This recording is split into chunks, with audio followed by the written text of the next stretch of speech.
जब इस संसार में कोई व्यक्ति ये कहता है कि मेरी किस्मत खराब है, तो महादेव मुस्कुराते हैं, क्योंकि महादेव कहते हैं मनुष्य की किस्मत कभी भी जन्म से तय नहीं होती।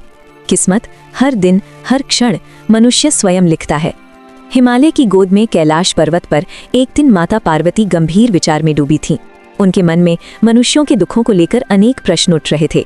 उन्होंने देखा कोई अत्यंत धार्मिक होकर भी गरीब है और कोई अधर्मी होकर भी ऐश्वर्य में डूबा हुआ है।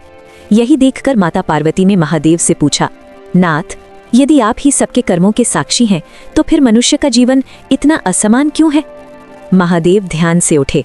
उनकी आंखों में करुणा भी थी और कठोर सत्य भी।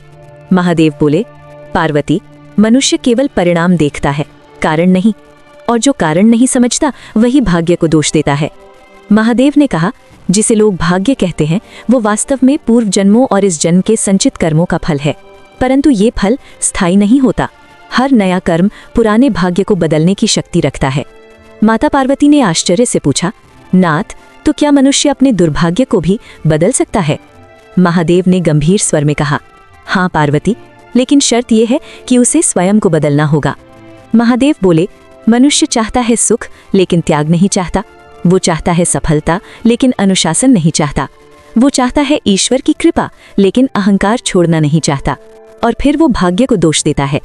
महादेव ने आगे कहा, पार्वती, जो व्यक्ति हर असफलता में स्वयं को सही समझता है उसकी किस्मत कभी नहीं बदलती, लेकिन जो व्यक्ति हर असफलता में स्वयं को सुधारता है उसके लिए मैं स्वयं मार्ग बनाता हूँ। महादेव ने अपने त्रिशूल की ओर संकेत करते हुए कहा, त्रिशूल के 3 शूल मनुष्य के 3 शत्रु हैं, अहंकार, आलस्य और भय।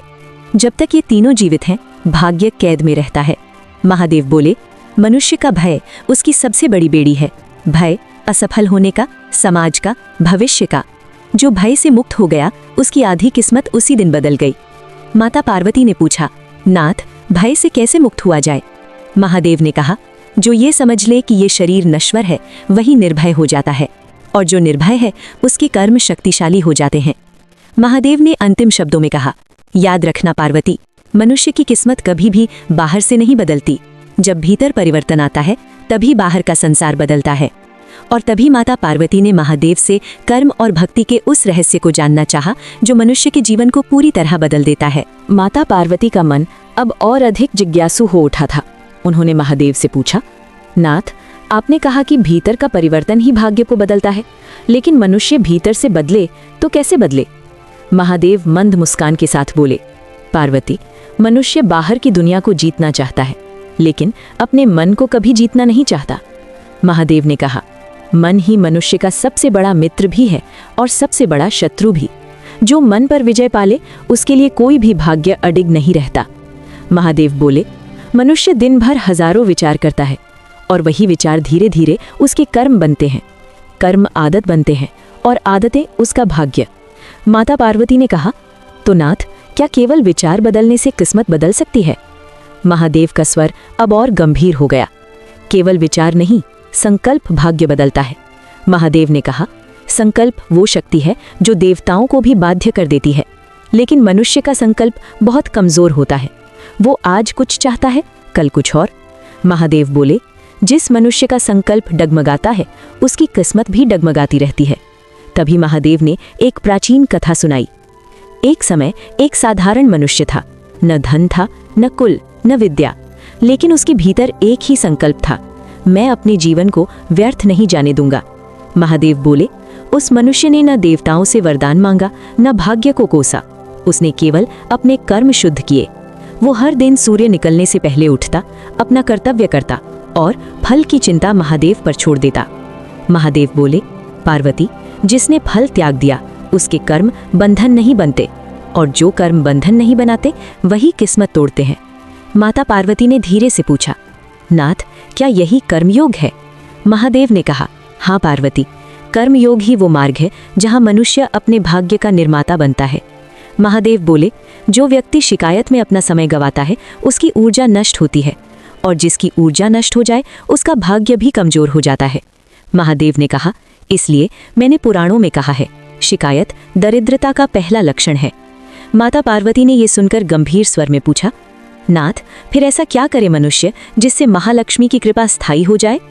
महादेव कुछ क्षण मौन रहे और फिर बोले, पार्वती, जहां अनुशासन होता है वहीं लक्ष्मी ठहरती हैं। और उसी क्षण महादेव ने अनुशासन, सेवा और आचरण के उन नियमों को बताने का संकेत दिया जो किसी भी मनुष्य को दरिद्रता से निकालकर समृद्धि तक पहुंचा सकते हैं। महादेव का स्वर अब और अधिक गूढ़ हो गया। उन्होंने कहा, पार्वती, लक्ष्मी धन नहीं है, लक्ष्मी व्यवस्था है। जहां अव्यवस्था है वहां चाहे कितना भी धन हो, लक्ष्मी टिकती नहीं। महादेव बोले, मनुष्य लक्ष्मी को बाहर ढूंढता है, लेकिन लक्ष्मी सबसे पहले मनुष्य के आचरण को देखती हैं। माता पार्वती ने पूछा, नाथ, आचरण से लक्ष्मी का क्या संबंध? महादेव ने कहा, बहुत गहरा संबंध है पार्वती। जो व्यक्ति अपने शब्दों का सम्मान नहीं करता, लक्ष्मी उसके घर का सम्मान नहीं करती। महादेव बोले, जो मनुष्य झूठ, आलस्य और टालमटोल को अपना लेता है, उसकी किस्मत धीरे धीरे सूखने लगती है। महादेव ने कहा, इसलिए मैंने पुराणों में 3 नियम बताए हैं। पहला नियम, जो मिला है उसका अनादर मत करो। जो मनुष्य थोड़ा पाकर भी दुखी रहता है, उसे अधिक मिलने पर भी सुख नहीं मिलता। महादेव बोले, कृतज्ञता वो द्वार है जहां से समृद्धि प्रवेश करती है। दूसरा नियम, सेवा। जो व्यक्ति केवल अपने लिए जीता है, उसका जीवन छोटा हो जाता है, और जो दूसरों के लिए कुछ करता है, उसका भाग्य बड़ा हो जाता है। माता पार्वती ने पूछा, नाथ, क्या सेवा धन से ही होती है? महादेव मुस्कुराए, नहीं पार्वती, सेवा भाव से होती है। एक अच्छा शब्द, एक सच्चा मार्गदर्शन, एक भूखे को भोजन, यह सब सेवा ही है। महादेव बोले, जहां सेवा है वहां देवताओं का वास है। तीसरा नियम, महादेव का स्वर और गंभीर हो गया। संयम। जिस मनुष्य को जितना मिलता है, यदि उसकी इच्छाएं उससे अधिक हो जाएं, तो उसकी किस्मत कभी साथ नहीं देती। महादेव ने कहा, असंयम मनुष्य को अंदर से खोखला कर देता है, और खोखला पात्र कभी भर नहीं सकता। माता पार्वती कुछ क्षण मौन रहीं, फिर बोली, नाथ, लेकिन आज का मनुष्य इन नियमों को क्यों नहीं समझता? महादेव ने गहरी दृष्टि से कहा, क्योंकि आज का मनुष्य परिणाम चाहता है, प्रक्रिया नहीं। महादेव बोले, वो बिना बदले भाग्य बदलना चाहता है, लेकिन जो स्वयं नहीं बदलता, उसका भाग्य क्यों बदले? महादेव ने कहा, मैंने हर युग में यही कहा है, मनुष्य अपनी आदतें बदले, भाग्य अपने आप बदल जाएगा। माता पार्वती ने विनम्रता से पूछा, नाथ, क्या हर मनुष्य ये कर सकता है? महादेव ने स्पष्ट कहा, हाँ पार्वती, कोई भी मनुष्य, चाहे वो कितना ही कमजोर क्यों ना हो, यदि प्रतिदिन स्वयं पर थोड़ा सा भी काम करे तो उसका भविष्य अवश्य बदलता है। और तभी महादेव ने एक ऐसी बात कही जो सीधे मनुष्य के डर, असफलता और टूटे आत्मविश्वास से जुड़ी थी। महादेव कुछ क्षण मौन रहे, फिर उन्होंने मनुष्य के सबसे बड़े शत्रु का नाम लिया, डर। महादेव बोले, पार्वती, मनुष्य को असफलता नहीं तोड़ती, उसे डर तोड़ देता है। माता पार्वती ने पूछा, नाथ, डर किस बात का? महादेव ने कहा, खोने का डर, हारने का डर, लोगों की बातों का डर, और सबसे बड़ा, खुद पर भरोसा न होने का डर। महादेव बोले, जो मनुष्य डर के साथ जीता है, उसकी किस्मत भी सिमट जाती है। महादेव ने कहा, पुराण कहते हैं, भय वहां जन्म लेता है जहां ज्ञान नहीं होता। माता पार्वती ने कहा, नाथ, तो ज्ञान से डर कैसे जाता है? महादेव मुस्कुराए, ज्ञान पुस्तक से नहीं, अनुभव से आता है। महादेव बोले, जो मनुष्य बार बार प्रयास करता है, तब डर कमजोर होने लगता है। महादेव ने कहा, असफलता मनुष्य को सिखाने आती है, लेकिन मनुष्य उसे अपमान समझ लेता है। महादेव का स्वर अब कठोर हो गया। जो असफलता से भागता है, वो सफलता का अपमान करता है। महादेव बोले, मैं स्वयं वैरागी हूँ, क्योंकि मैंने हर हार से सीख लिया। माता पार्वती ने पूछा, नाथ, क्या हर असफलता जरूरी होती है?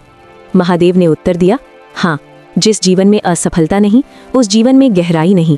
महादेव बोले, असफलता वो अग्नि है जिसमें मनुष्य का अहंकार जलता है। महादेव ने कहा, जब अहंकार जलता है तभी आत्मविश्वास जन्म लेता है। माता पार्वती ने शांत स्वर में पूछा, नाथ, आत्मविश्वास आता कहाँ से है? महादेव ने कहा, आत्मविश्वास बाहर से नहीं आता, वो रोज के छोटे छोटे अनुशासन से बनता है। महादेव बोले, जो मनुष्य सुबह उठकर अपने कर्तव्य से भागता नहीं, उसका आत्मविश्वास स्वयं बढ़ने लगता है। महादेव ने कहा, जो आज स्वयं से हार मान लेता है, वो कल भाग्य को दोष देता है। महादेव बोले, इसलिए मैंने कहा है, पहले अपने डर से लड़ो, फिर दुनिया अपने आप रास्ता दे देगी। माता पार्वती महादेव की ओर देखती रहीं। उनकी आंखों में करुणा थी और सत्य भी। महादेव ने अंत में कहा, पार्वती, जब मनुष्य डर छोड़ देता है तभी उसकी किस्मत करवट लेती है। और तभी महादेव ने अंतिम रहस्य बताया, वो नियम जो सीधे मनुष्य के कर्म, भाग्य और मोक्ष से जुड़ा था। महादेव की वाणी अब अत्यंत शांत और गहरी हो गई। कैलाश पर एक अद्भुत स्थिरता छा गई। माता पार्वती जान चुकी थीं, अब वो अंतिम सत्य आने वाला है जिसे जानकर मनुष्य का जीवन सच में बदल सकता है। उन्होंने विनम्रता से पूछा, नाथ, आपने कर्म, अनुशासन, सेवा, डर और आत्मविश्वास सब समझा दिया। अब वो अंतिम नियम बताइए जो मनुष्य को पूर्ण बना देता है। महादेव ने कहा, पार्वती, मनुष्य की किस्मत जिस दिन बदलती है वो दिन पूजा से नहीं, समर्पण से आता है। महादेव बोले, जब तक मनुष्य ये सोचता है कि मैं कर रहा हूँ, तब तक वो बंधन में है। और जिस दिन वो ये मान लेता है कि मुझसे जो हो रहा है वो महादेव की इच्छा से हो रहा है, उसी दिन वो मुक्त हो जाता है। माता पार्वती ने पूछा, नाथ, क्या यही भक्ति है? महादेव मुस्कुराए, नहीं पार्वती, यही पूर्ण भक्ति है। महादेव बोले, जो मनुष्य हर सुख में अहंकार छोड़ दे और हर दुख में शिकायत छोड़ दे, वही मेरा सच्चा भक्त है। महादेव ने कहा, मनुष्य मुझसे बहुत कुछ मांगता है, लेकिन मैं उसे वही देता हूँ जो उसके विकास के लिए आवश्यक होता है। महादेव का स्वर अब और गंभीर हो गया। कभी कभी मैं धन नहीं देता क्योंकि मनुष्य अभी उसे संभालने योग्य नहीं होता, और कभी कभी मैं कठिनाई देता हूँ क्योंकि वही कठिनाई उसे महान बनाती है। माता पार्वती ने नम्र स्वर में कहा, नाथ, तो क्या हर दुख आपकी कृपा है? महादेव ने उत्तर दिया, हाँ पार्वती, जो दुख मनुष्य को सही दिशा में मोड़ दे वो श्राप नहीं, वरदान होता है। महादेव बोले, मनुष्य जिसे दुर्भाग्य समझता है वही भविष्य का सौभाग्य बनता है। महादेव ने वेदों और पुराणों में कहा है, जो मनुष्य अपने कर्म को ईश्वर को समर्पित कर देता है उसकी किस्मत ईश्वर स्वयं लिखता है। माता पार्वती की आंखें भर आईं। उन्होंने कहा, नाथ, यदि ये सत्य हर मनुष्य समझ ले तो संसार में इतना दुख क्यों रहेगा? महादेव ने करुणा से कहा, क्योंकि पार्वती, सत्य सुनना आसान है, लेकिन सत्य पर चलना साहस मांगता है। महादेव बोले, जो साहस करता है वही बदलता है, और जो नहीं करता वही भाग्य को दोष देता है। महादेव ने अंतिम वचन कहे, याद रखना, मनुष्य परिस्थितियों से नहीं, अपनी प्रतिक्रिया से हारता है, और जो सही प्रतिक्रिया सीख ले उसकी किस्मत स्वतः बदल जाती है। कैलाश पर मौन छा गया।